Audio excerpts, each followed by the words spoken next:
very early models of atoms, like Dalton's theory of the atom, they knew that there were some charges. They just didn't know the how those charges were distributed in the atom. Sometimes the atom is described as the solar system, where the positive nucleus, like the sun, is at the center, and electrons, like planets, orbit around it. However, that model has a problem, and the problem that it has is that electrons are charged. If electrons are charged, any charged particle in motion irradiates some energy and it would lose energy. So this means that there is no way for an electron to orbit around the nucleus without losing energy and colliding with the nucleus, unless there's something that stops it. So why is it that the electrons keep orbiting around the nucleus, if you will, without collapsing with the nucleus? Well, we have to make an assumption, and that assumption is the basics of quantum mechanics. The basics of quantum mechanics is that the if I'm gonna write it, let's write it right. Mechanics. The basic assumption of quantum mechanics is that energy is quantized. There's only some allowed orbits, if you will, so that means the electron cannot get any closer because it's not allowed. There's only some specified orbits of the electron running around the nucleus. We will see that it's a little bit more sophisticated than that, but for the time being, that's going to be enough. So this is why the electrons do not collide into the nucleus, because there's only some allowed orbits. Okay, so what does that look like?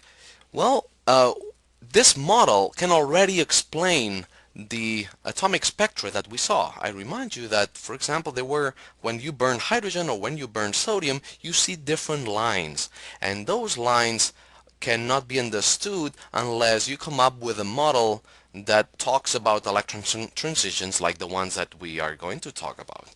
So think of the atom with a positive nucleus and with electrons running around at only given fixed orbits. The electron cannot run around here or here. It can only be in specific orbits. The principle that we have to start with is that the closer the electron to the nucleus, the lower its energy. So this means that when the light when a light impacts with an electron, provided that this light has enough energy, it can promote one electron, say in this case from number 3 to orbit number 4. Okay? That's the case of light being absorbed, when electrons go from lower levels to higher levels. Why does it have to absorb light? Because the lower the level is, the lower its energy, so you need to give energy to go from a lower level to a higher level. That's called absorption of light. Emission, and that's what we saw in the atomic spectra, is when electrons decrease their electronic level, so from higher to lower, and the energy is released in form of light. And now, with this model, we can explain the lines of the atomic spectrum. Each of those lines is one electronic transition going from one level to another. And why does it have a fingerprint? Because each atom has a specific energy difference between these electronic levels. So notice that this jump from level number 4 to level number 3 has a specific energy, and this energy will be equal to the photon that is being emitted. So in a way, these lines of the atomic spectrum are a quantitative view of the energetic difference between the electronic levels in that specific atom. Okay, so let's run a question here.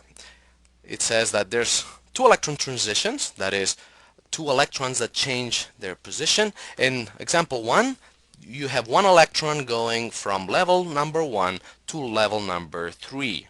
From level number 1 to level excuse me, from level number 1 to level number 3, We just said up here that the closer the electron is to the nucleus, the lower its energy. So the atom, when it has an electron going from 1 to 3, needs to increase the energy. Where does that energy comes from?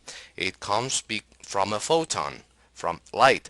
So it means that the atom will absorb energy in form of light.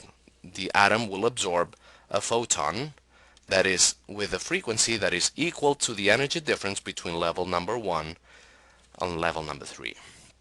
Okay.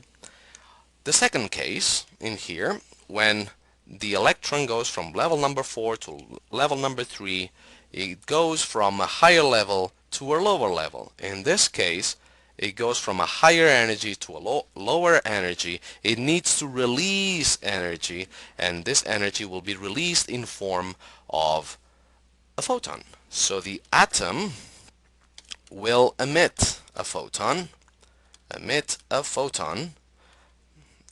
the energy of this photon will be such that is the energy difference between level number 4 and level number 3.